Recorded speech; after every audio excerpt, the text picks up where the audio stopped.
everybody, and welcome again to The Risk Matrix with James Junkin. Roll Tide post 50th episode. We're like 55 now. Can you believe that? I can't, you know what, James? I can't believe it. I am shocked, first of all, that you and I lasted this long with each other, number one. Thank And you, and number Veriforce. thank you, Veriforce, and our listeners, right? I Yeah, mean, we've had some really positive feedback. Uh, absolutely. And I want to keep doing this. I love this. I think we're getting some word out there, and we're getting a lot of people talking about things and getting them some help with their risk and their safety programs. So we get off topic with James Junkin, Roll Tide,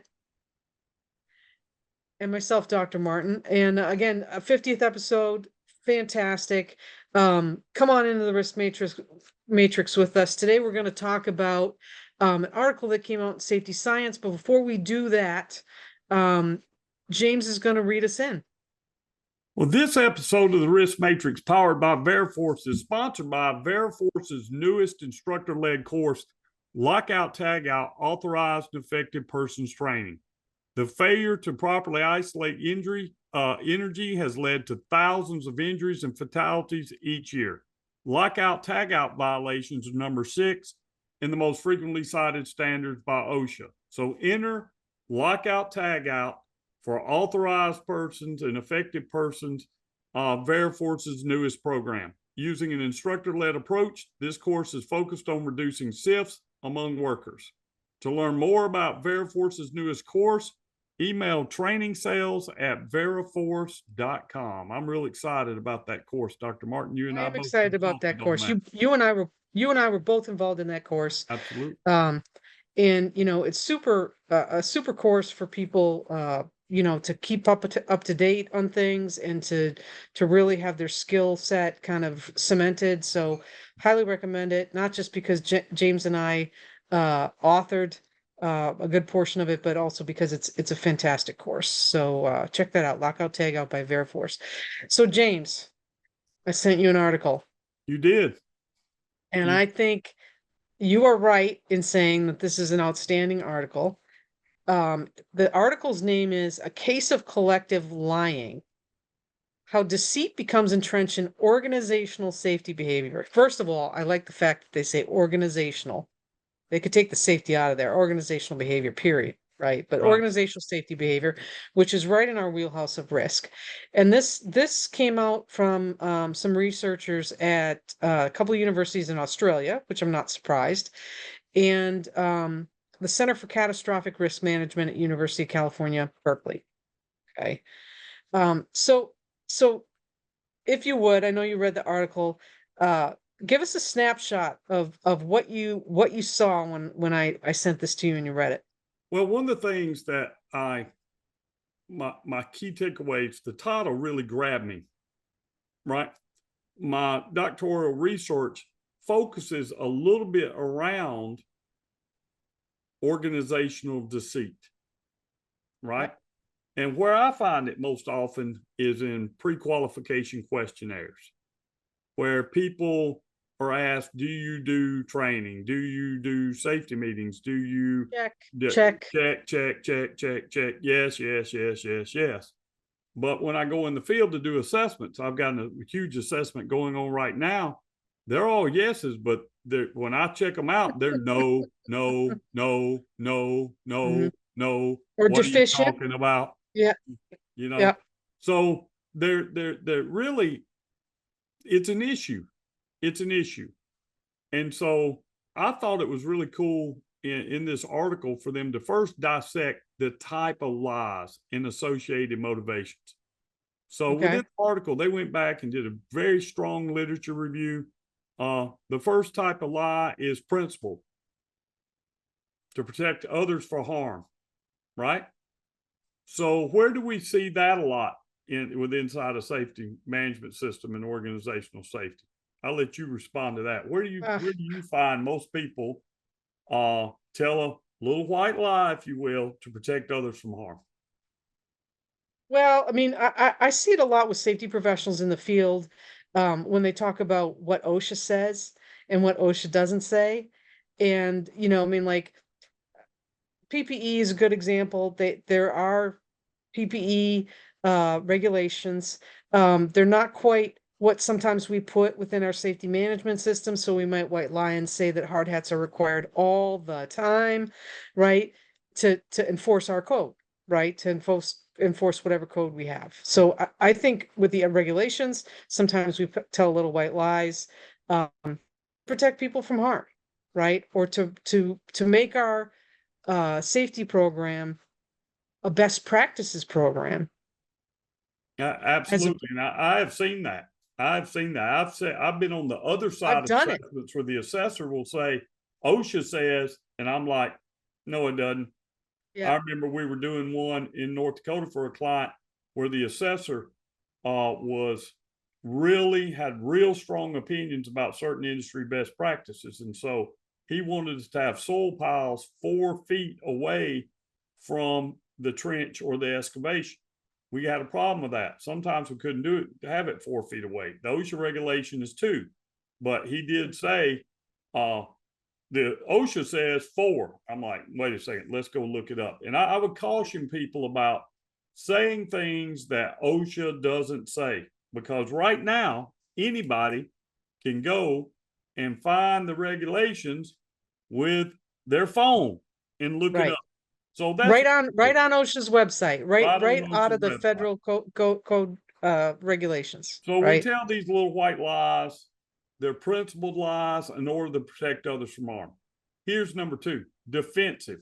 Protect individuals, cope with conflict. I'll tell you where I see people telling lies within the safety management system to protect others is when we start talking about when we track at risk and safe behaviors in a behavior-based safety observation program. Okay. Yep. I got to work with you, Dr. Martin. You got to work with me. I'm going to see you in the morning, right? Mhm. We turn in these cards. Dr. Martin walked under suspended load. Oh, wait a second. I can mark out her name and it be anonymous, but I got to put my name on the back so they can give us feedback. But we're part of a 2-person crew and it comes up in a safety meeting. So what I do is I just don't mention it. I omit it, Yeah. right? In order to protect you and cope with conflict. Okay, so let me give you another example, I think, of this defensive lying, right? Safety professionals almost always, not always, but almost always in a not very good culture is caught in the middle between management and the workers, right? And so you end up mediating that relationship of do I side with management? Do I side with the field? And you kind of defensively position yourself so that there aren't arrows kind of hitting across the bow to the other party, right? So you might tell little white lies to management, you might tell little white lies to the field, but you're protecting them from each other because the culture doesn't exist for everybody to work as one big team. So in this, I think that really goes along with what you just said with the motivation factor of a defensive lie, defensive deceit, to mediate power relationships. So I've seen this. You know, people out doing site inspections just ignore things because they don't want to deal with the conflict. Is an omission the same as a lie? I mean, we could debate that. That could be a whole other show, right? This is deceitful practice. What's your moral code? Right? I mean, I guess we go back to the first one. What's your moral code? Well, my moral code is if I'm omitting something that is needed to be truthful, okay, about reporting or about what somebody said, he said, she said, documenting whatever. I think omission is similar to lying. But that's my moral code. Okay. So the next one is malice. Malice to intentionally harm others, to gain advantage over others by disadvantaging them.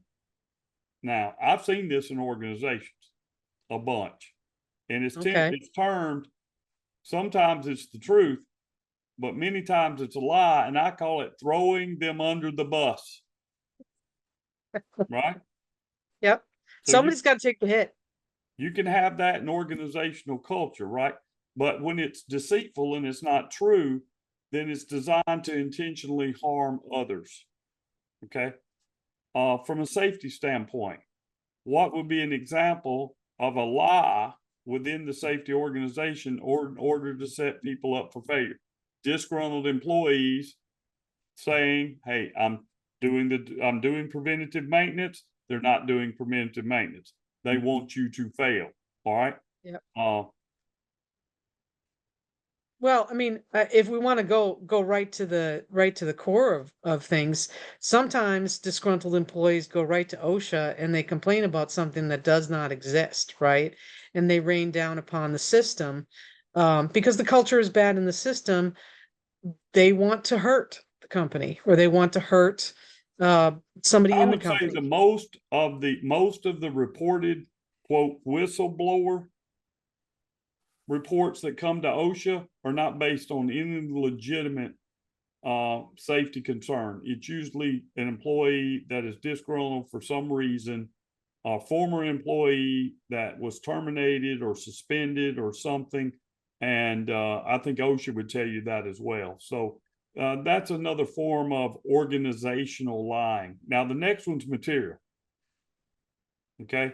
For personal or corporate gain, to enhance the financial rewards or concealing damaging information. And that's what I'd like to talk about as we go forth here, and we really dissect this article, where the title being a case of collective lying, how deceit becomes entrenched in organizational safety behavior. So let me give you my example. Okay. When I first got into safety, it was about the time of the BP oil spill. And prior to that oil spill, 5 years prior, there was a huge explosion at BP's refinery in Texas City, Texas, killed 15 contract workers, injured over 200, right? Yep. So my interest in process safety and organizational culture began out of the failures of what happened with the Deepwater Horizon and the legacy of what happened at Texas City. So in Texas City, they had a habit of closing out maintenance orders, Okay. whether they were closed out or not. So workers would come in at the end of the month and put in, for example, maintenance on a sight glass that was associated with a particular distillation tower that was there at Texas City that held raffinate in it, which is an additive to an octane additive to gasoline. So from outside, the sight glass was always dirty. It wasn't, you couldn't see it. It was ineffective. So they put that in as a work order. But then that work order would be cleared out of the system at the end of the month as if it had been corrected, only to put it back in because the aging report would show how long these work orders were pending. And people would get fussed out about it. Now, So basically you're talking about a penalization, right? If you don't clear out your work orders, then somebody comes rains something down on you, or or it's really not that big of a deal and it's going to cost a lot of money, or somebody perceives it as that not that big of a deal and it's going to cost a lot of money to fix. so why did workers do that? Why didn't they just go out there and fix it? A deeper dive into this revealed why there was organizational deceit, because that's deceit, right?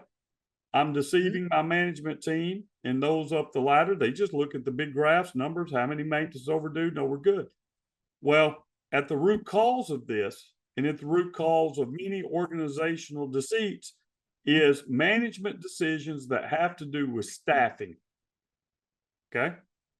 When BP bought Amoco, the leadership at that time decided they were going to pay for it with a 25% cost reduction across the board. And Texas City got that same memo.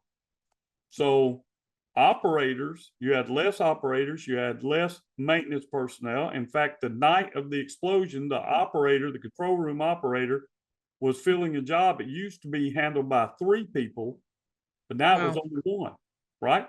Yep. So one of the key safety mechanisms, which would have caught the fact that they were overfilling this distillation tower, that sight glass came into play. You couldn't see it from the ground as to where the level was. It overfilled, blew out, explosion, killed 15 workers, injured 200. So why do people lie? Well, it goes back to one of my axioms. Okay. The higher you go in the chain of command, the less people will tell you the truth. Because nobody I agree. will tell the boss the bad news. Okay. Do you want to know, James? I think you know this, but I'll tell our listeners. Do you want to know why that I work for myself, and possibly why you work for yourself, or many consultants work for themselves, is they find themselves in a position where they cannot tolerate that they must say something to management. Like I'm a very poor example of somebody who can not tell somebody higher in the chain if it's a true statement and they need to hear it. You know, sometimes it's not outright lies. It's shaded and ambiguous language. Right? I could give you a couple examples of that, right? Where you use just enough words to not hang yourself, but just enough words to say, well, I kind of did say that. It's deception, but it's strategic deception. You know, I didn't say that, but I said it in a manner in which you can lead you to allude that this task, this thing, this whatever has been accomplished. Right. So people take it as you've said something that you haven't said, but right? You know that you're saying it so A, you don't get in trouble, B, it doesn't become a big deal. All these things that we talked about just about a few minutes ago, right? It's just it's easier, right? But what this article talks about is that snowballs, right? That becomes an ingrained behavior, and it's hard to stop. Within your right? within your organization, you know. This is one that drives me insane. And this doesn't have anything to do with safety. People that call my phone pretending to be from the area code where I live. But later on, spoofing. I hate that, right? I do too. They do that. And when I ask them the question, well, the computer called it. Well, you did that to deceive me. So I would answer the phone, right? And by the way, if you guys do that, that's a bad way to start a business relationship, is with deceit. And I typically don't do business with people that try to deceive me. But lying can become entrenched, right? So given the social context at work, particularly when it comes to deception, I'm not outright lying, but I'm deceiving senior management as to where we are. Using words, things like, hey, what's going on with this project? Well, we're working on it. We're about 75% complete. And you guys hadn't even started on it. That's right. And you know what? I'm not going to lie. I used to work on projects all the time when I was in the environmental industry, and I would say that to save my neck, to save my people's neck, to save my best friend's neck or my team's neck. What I think is troubling, right, is that once you say it, right, or once you do it, or once whatever it is, the action, the lie, the omission, whatever, that you become desensitized, right, to what you did, right, morally, ethically, whatever. I think you rationalize it. You rationalize it, okay, and then the next time it's easier, and then your team learns those behaviors, especially if there's positive reinforcement for the lie. Yep. Okay. So your team learns it, and then their teams learn it. I had this problem in my organization. I had this problem. Okay. We got clients way off all over the place, embedded safety professionals. I call them and say, how things going? Everything's great, man. Everything's great. Not a problem. Site inspections are perfect. I mean, we're They look operating the most fantastic. advanced safety management system in the world up here, bro. Everybody does everything perfectly. Yeah. Okay. And then we have disaster and Yeah. have a massive near miss. And we Yeah. go up there and we find out everything's not perfect, right? Right. They just been saying whatever's necessary so we don't crack down on them. So what I do in our organization is management by walking around. I have to go see. Yep. Yep. I got to go see it because the higher up the food chain you go, the less you really know what's happening at the task level.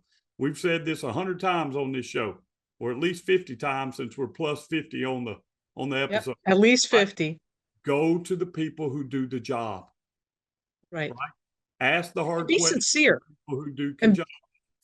right. But you also have to be sincere when you go to do the job, right? You're looking for them to do what we just said you don't do to your boss, right? You want them to tell you the problems. You want them to be honest. You want to reward them with your trust, with your actions, with your words, so that that becomes the snowball effect, right? You can have a good conversation with your higher ups. You can have a good conversation with the people that work for you.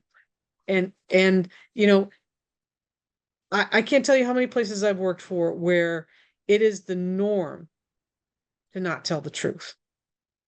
We got two rules in this company: don't lie and don't steal. I can deal with anything else. Okay. Now, from the paper, they say, as from the authors, the second mechanism whereby lies develop momentum relies on how lies are rationalized. Given that lying is broadly seen as socially undesirable, when individuals find themselves lying, they need to find an account to justify or excuse their use, even if only privately, to oneself and one's own moral inner experience. Yep. Okay. It's not harming anyone, or it's protecting someone, or And it's all those things that we talked about. so, how do you rationalize it? Here's what the author says: moral justification. I did that for a greater purpose. Uh, Euphemistic labeling. I didn't lie. You know, I just I, didn't I, add all those I extra words. creatively described, right? Yep. Uh, an, an advantageous comparison. Hey, we're doing what everybody else is doing. I hear Yep. that one a lot. I'm not doing anything different than what Joe What would have done. everybody else is doing. Or here's one: displacement of responsibility. Others made me do it. I felt like they wanted me to do this, right? They didn't directly say that I should do this, but it was implied. Implied, right? And when people feel like something is implied, they also feel like their job is at risk, or their safety is at risk, or I mean, because job security is safety to many people, right? Especially to the workers direct on the line. And so if you feel like you're threatened, and there's an implied organizational behavior that we're supposed to be displaying, even the most ethical people will submit. Diffusion of responsibility, which is, it wasn't just me, it was all of us, That's right. right? It was all Look of at us. him over here. He said this too. Or look at him over here. He said something worse. Or disregarding or distorting the consequences. It's not that bad, really. Yeah. Not that bad, really. You know, where I find this sometimes, um, this next one: dehumanization of those impacted. I find this inside of incident reports. Okay. Dehumanization of those impacted. I know our lockout, tag out, authorized person training is 2 minutes and 36 seconds long. And I know we're not adequately preparing these workers. But when an incident happens, who do I blame? The worker, The right? worker. They should have said worker something. and should have said something, should have brought it up. Here's one that drives me up the wall. They were complacent, or they had the right and obligation to stop the job and they didn't do it. So you're dehumanizing the human factor and the impact on the worker to really what's a system defect, and you set them up for failure. Hey, Dr. Reason, the worker's actions are the final garnish to a lethal brew that's been long in the cooking, right? How did I But know we you're going to work lied that? to ourselves about the brew. You worked it in. You worked it in. Very, very elegant. And you know what? While you're working it in, how about Decker and his idea of a just culture? Can you work that one in? I might before we get out of here. Absolutely. Well, how about this one? Attribution of blame. We were provoked. We were provoked. Okay. So you lied in your safety questionnaire and said you did all this stuff. Why did you lie? Well, everybody else is lying, and we have to do it to maintain a competitive advantage. Our competition down the road is getting business. They're worse than we are. You think we're bad from a safety standpoint, you ought to see those guys. So to maintain a competitive advantage, we're presenting something we're not. So, I think all of those at some point we've all experienced in our lives. There ain't been one perfect person, and that person is not James Junkin, right? It's not me either. I probably done all the things at some point in my career that we've talked about in this. So I like that. I like that candor because I am the same way, right? I mean, I told you in project management, that's 75% completion always, right? Or we've got it started. We're going to meet the milestone. Or the little white lies in the field, or trying to. I mean, early in my career, I would have blamed the worker too. Well, let's talk about falsification of records. OSHA 300 logs. Okay. Yep. That's about the only, or one I can think of off the top of my head, that applies to every listener of the Risk Matrix podcast, pretty much. All of us have to fill out OSHA 300 logs. Now, that's our financial record, if you will. That's what we have to report. Right. And I remember Enron. Enron was a big thing coming up in the 90s, in the late 90s, early 2000s. I've got one of their stock certificates around here I framed to keep up. My wife had it framed for me to remind me I'm not the smartest guy in the room, right? Yeah. Because they all thought they were the smartest guys in the room. And when they got to the depositions, there was an Enron executive that described his experience in the normalization of lying, in this case about financial performance. He said, you did it once, it smelled bad. You did it again, it didn't smell as bad. Yep. Now, this is where we're talking about your moral compass. Hey, man, we're judged business about our OSHA 300 logs. It affects our TRIR. Our contracts say if we have a TRIR greater than 2 or 1.5 or 1 or whatever's in your contract, we're going to lose work over that. So, I don't want other people to suffer. There's that justification piece. So I'm going to admit this from our log. So the first year, you've got one recordable that puts you over and you just don't put it down. Yep. Who's going to find out? The next year, it's 2 recordables, but it doesn't feel as bad. By year 3, it's just what you do. People are just getting hurt all over the place, and you're just hey, 0, man, come sign this stuff. Right. So, I think once you come to a moral justification, the increased ease of being deceitful, it's very possible for the severity of that deceit to increase. Right. People you say if you lie about the little things, you'll lie about the big things too, right? So organizations can drift into this practice where it's not just one or two people doing this. It's the culture, the organizational culture is built on deceit. I just told you about Enron, right? WorldCom, Arthur Anderson, Right. you know. So just so we're clear, right? I mean, and this goes to our point that I think that both of us keep making about safe, quote unquote, safety culture. This is it's not just about safety, right? Because usually culture, organizational culture spills over into all areas of the business, right?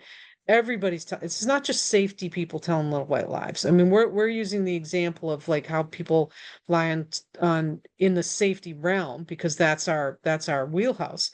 But but this is organizational culture. They're lying. Management is lying to other management. Management is lying to middle managers. Middle managers are lying to corporate accountants. I mean, it just becomes easy, right? Because we reduce conflict and we throw off any onus of blame from ourselves to others. Have you ever heard managers can create this situation by creating deceitfulness by omission and reporting from others? At earlier times in my career, I had some bosses that never wanted to hear the bad news. When my business partner Joey calls me and says, I got good news and bad news, first thing I say, tell me the bad news first. Right. That way we can end this call with me being happy, right? Yeah. I want to know the bad news. If we don't know the problems, we can't fix it. But there are many executives that do not want to hear the bad news.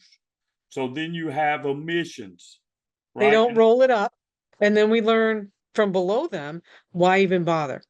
You've heard this phrase, just show me the baby. Okay. And a lot of these examples are financial examples because they're huge frauds, they're huge failures, Bernie Madoff, things of that nature, Health South, things of that nature. How do you get people to go along with the organizational lie, right? Because the leadership at the top makes it financially viable to do so. You get to keep your job, maybe bonuses, right? Yep. And Yep. the leadership at the top says things like, I don't care about labor pains. Show me the baby, right? Show me the baby. I So, had a client tell me that today, James. They said jobs had rolled over, and staff was tight, and they're a month or two out past when they have to do other scheduled things, and that's what management told them. Show me the baby. and I think they point out in this article, there's not a lot of research about this. Okay. Any research is either because of some public disaster that's happened and it got revealed in litigation.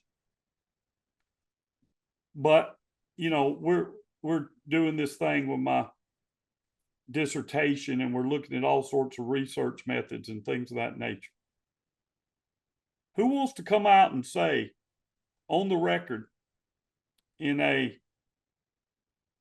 qualitative analysis, hey, I've been lying on my OSHA 300 logs for years? No one. That's Yeah. probably legally unadvisable for the individual and for the company.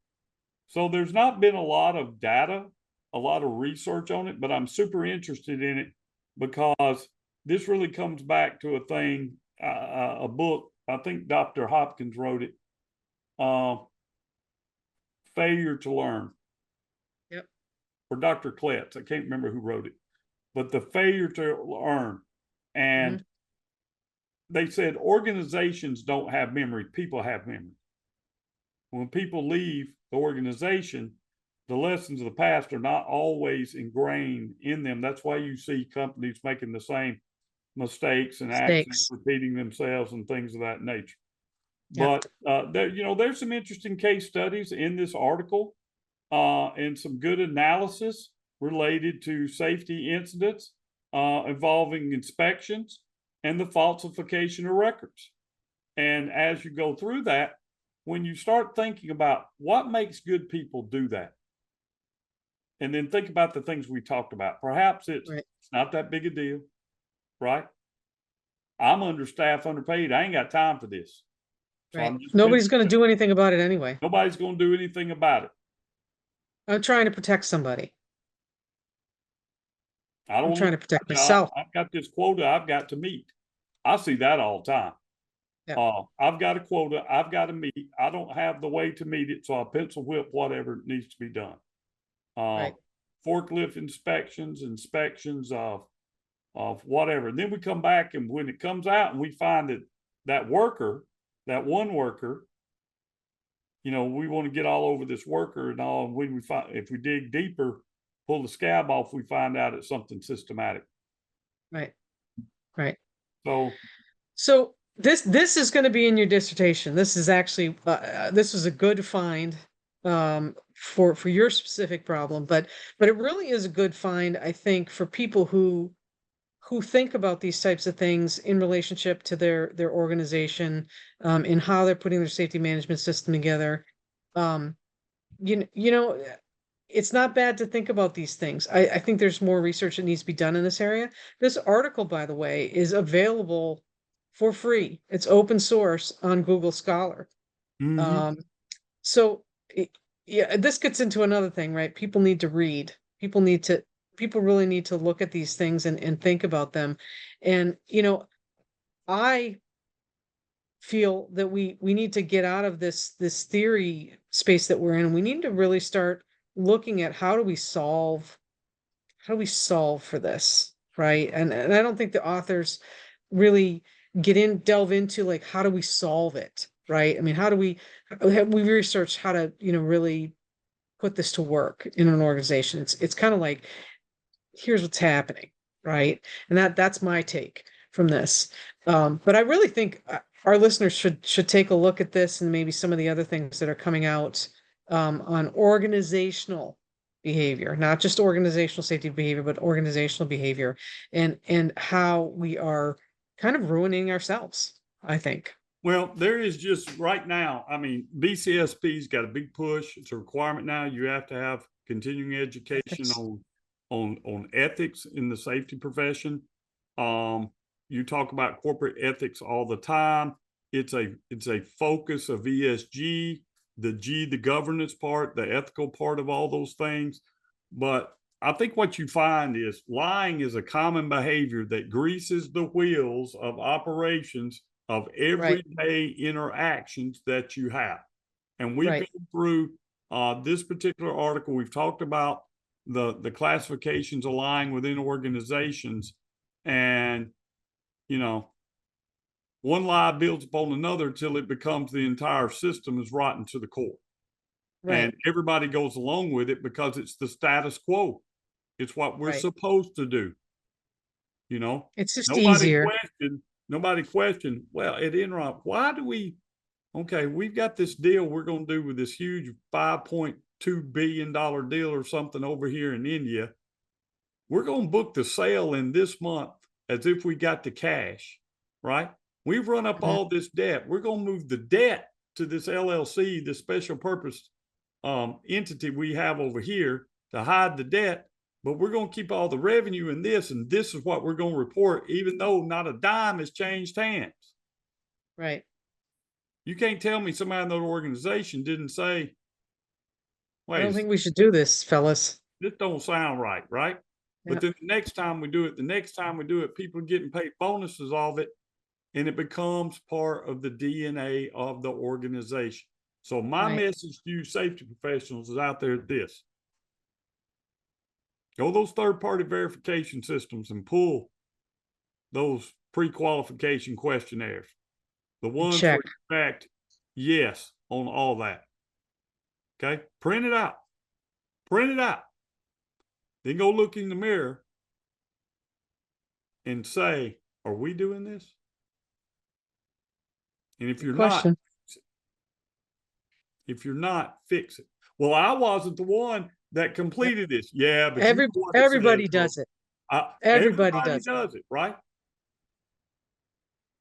So I mean, I think we can probably wrap on that. I mean, your research is going to to address some of these issues, at least with pre-qualification, safety pre-qualification, and maybe that'll lead to other organizational behavior type research in the area. So, case of collective lying, how deceit becomes entrenched in organizational safety behavior. That's in Safety Science, volume 176, August 2024. You can find it on Google Scholar. Read it. Great article. Thank you, Dr. Martin. We've been going a long time on this, but hey, I see talk it. forever I on see this. it every day, and I think it's a good message for safety professionals to understand that deceitful practices, maybe that's not what you're calling it, right? But Right. just to end But on, that's what it is.